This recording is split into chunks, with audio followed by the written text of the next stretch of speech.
హైదరాబాద్ మహానగరపాలక సంస్థ స్వరూపం సమూలంగా మారిపోయింది.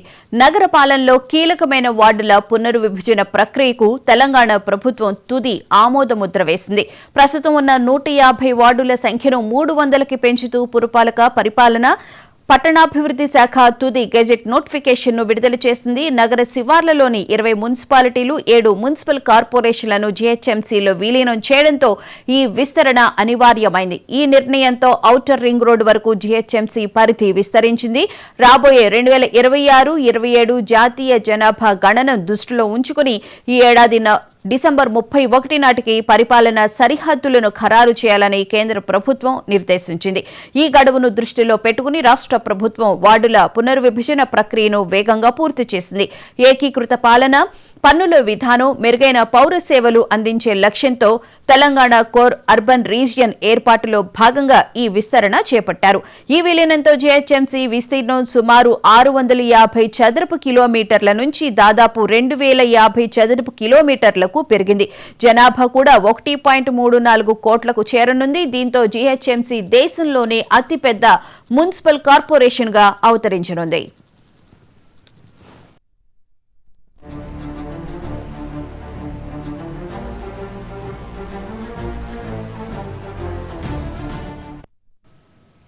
డిసెంబర్ 9న ప్రభుత్వం 300 వార్డులతో ముసాయిదా నోటిఫికేషన్ విడుదల చేసి ప్రజల నుంచి అభ్యంతరాలు, సూచనలు ఆహ్వానించింది.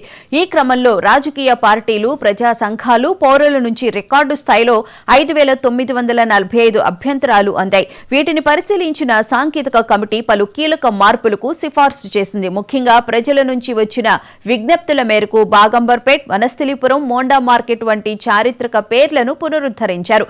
కొన్ని చోట్ల సహజ సరిహద్దులైన నాలాలు, ప్రధాన రహదారులను పరిగణలోకి తీసుకుని వార్డుల సరిహద్దులను సవరించారు.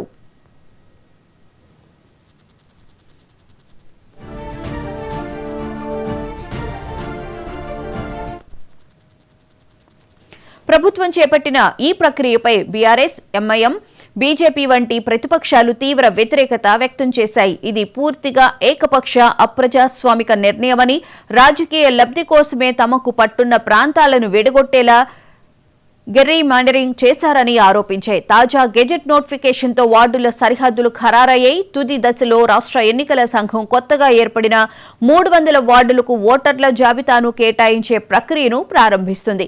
పరిపాలనా సౌలభ్యం కోసం ప్రస్తుతం ఉన్న 6 జోన్లను 12కి, 30 సర్కిళ్లను 60కి పెంచింది. 2026 ఫిబ్రవరిలో ప్రస్తుత పాలక మండలి పదవీకాలం ముగియనుండటంతో రాబోయే జీహెచ్ఎంసీ ఎన్నికలు 300 వార్డులకు జరగనున్నాయి.